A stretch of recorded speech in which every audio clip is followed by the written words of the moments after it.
Hello everybody, I'm Blazing Rebecca and welcome back to Land in Distress with Prince Mer.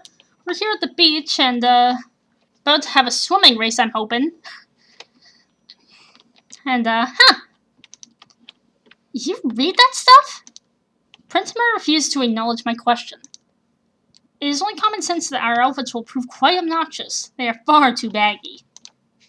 Prince Mer, you read the romance stories? Again, he pretends not to hear me, but his ears flush red. He so has read those stories. He's read romance novels. I don't know if we are close enough yet for you to see me half nude. Oh, how scandalous. Scandalous indeed. I cross my arms. Do you really think that? I remember us sharing a passionate kiss just moments ago. Oh, that was passionate indeed. Now his entire face flushes a tomato red. Oh, that was just business. We had to become invisible. That was the only point of the kiss. Most definitely so. You need to look yourself in the mirror right now. But oh, did I forget to mention? We didn't need to kiss at all. Yes, you did tell me. We only had to exchange our salivas, but kissing was the most practical way of going about it. No. There was also another way. I just might have accidentally on purpose forgotten to mention it. Bloodletting. Bloodletting? How does that work? Each of us stirs into the cauldron a tiny drop of blood. A small needle poke will have sufficed. Nothing painful or extreme. Oh, how terrifying. No can do, Princess Charming. I'm definitely afraid of needles. Or anything sharp in general. Somehow I doubt your honesty. You're afraid of sharp things? What about weapons? How does a prince like you defend yourself in this day and age? You don't even have magic on your side. That is what bodyguards are for. Ah, yeah. Got us there. I stepped close to him playfully to playfully shove his chest. But instead of his chest, my hand hit something hard, flat, and narrow. What? Prince Mer jerks back immediately. Prince Mer, what was that? What was what? You know what exactly I mean. You recoiled. Why did I hit just now? Perhaps I recoiled because you smacked me. What? I didn't smack you. I smacked something you were carrying. I normally wouldn't care so much, but the way you're so intent on hiding it is very suspicious. I'm not hiding anything, dear princess. Uh-oh. Look me in the eyes, then. He shifts his gaze to meet mine. Prince Mer. After a moment of hesitation, Prince Mer sighs and laughs brittlely. Alright. Sorry about the scare. I'm not scared. Now will you show me? He nods and lifts up the flap of his top, revealing a large pocket I never knew he had. Oh, okay. What? I realize what's inside before he takes it out. What is it?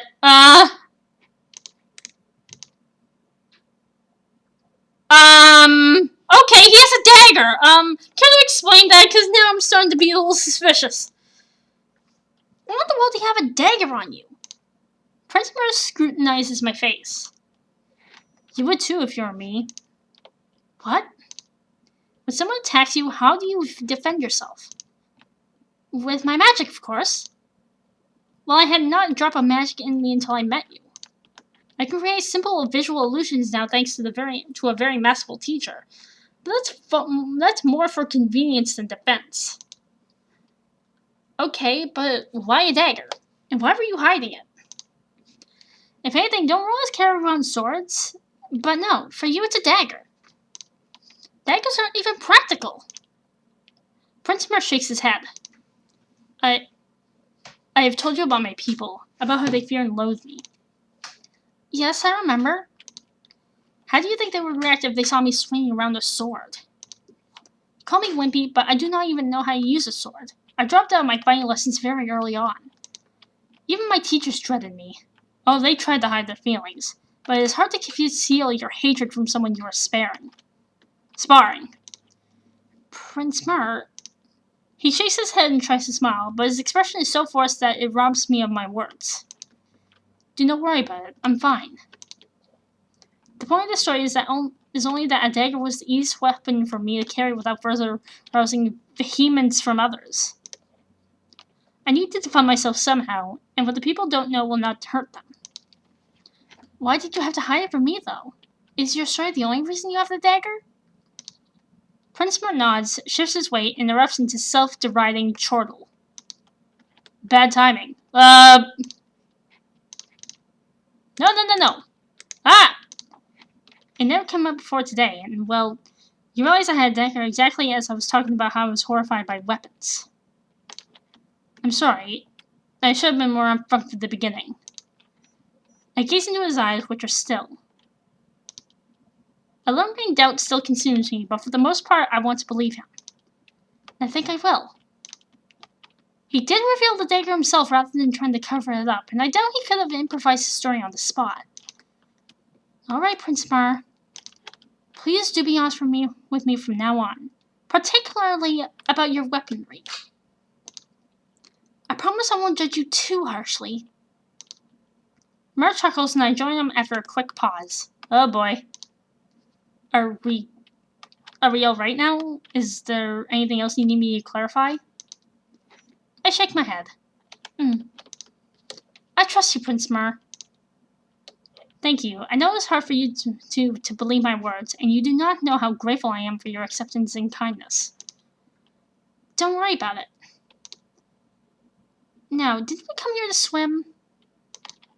We did. Shall we? Of course, I'm right when you are.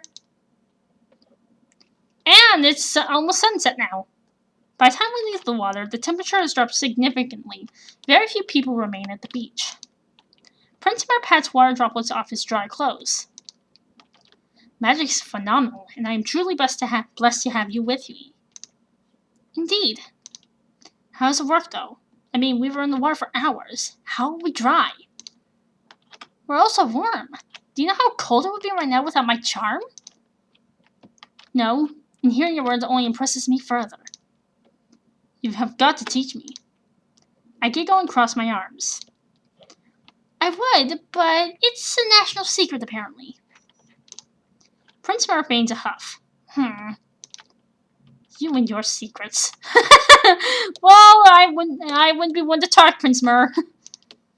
What can I say? Secrets can make or break a princess. Perhaps.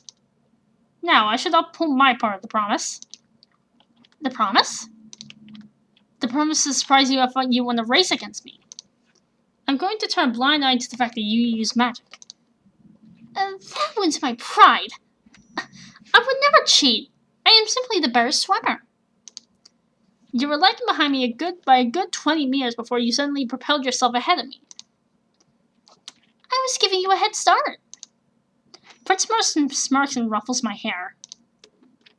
Hey, you! Suddenly, Prince Mer hops down into a kneel. Oh? What is it? Watch and see. Fireworks erupt from behind him, silent but glorious. Fireworks? Cool! I looked back at Prince Mer, and in his hand is a small case with a ring whose gem is as large as an acorn. Wait, what? What's happening? I know this is a marriage of obligation, not love. I'm going to love you from the bottom of my heart, but that does not change the nature of this engagement. You're the light of my life, and I want to ask you formally.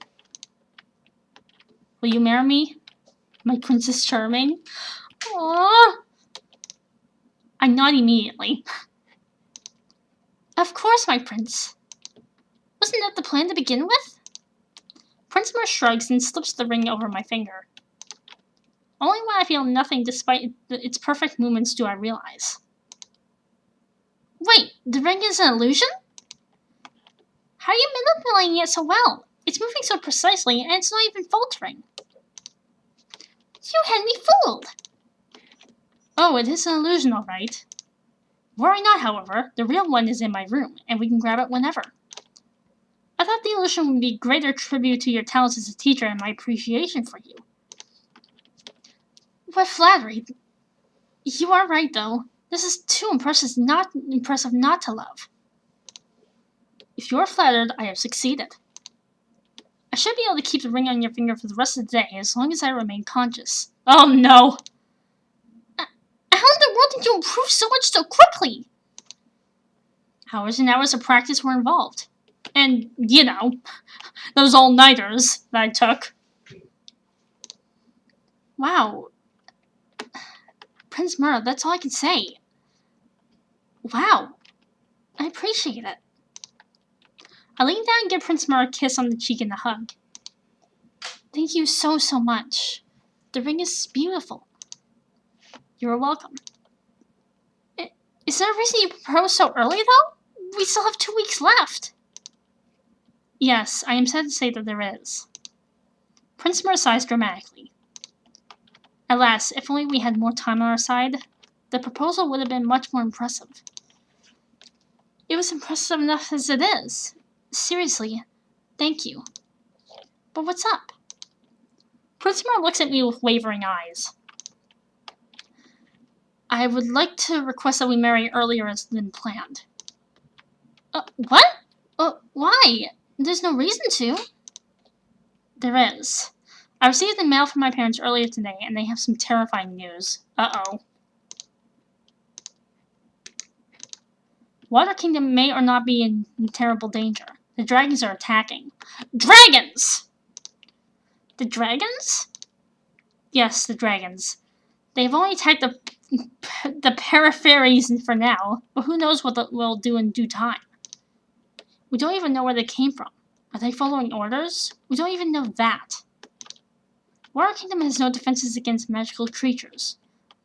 Oh, Lunar Kingdom does. But your fairies are tied to your nation, are they not? It is illegal for them to aid foreign nations but in times of war, and most of them will refuse regardless. If we unite, you can order some fairies to defend Water Kingdom against the dragons. If not, Water Kingdom may go down and there will no longer be a treasury to join with yours. I assume that has dire repercussions for your nation. I nod. Lunar Kingdom is piled up in debt and deficit.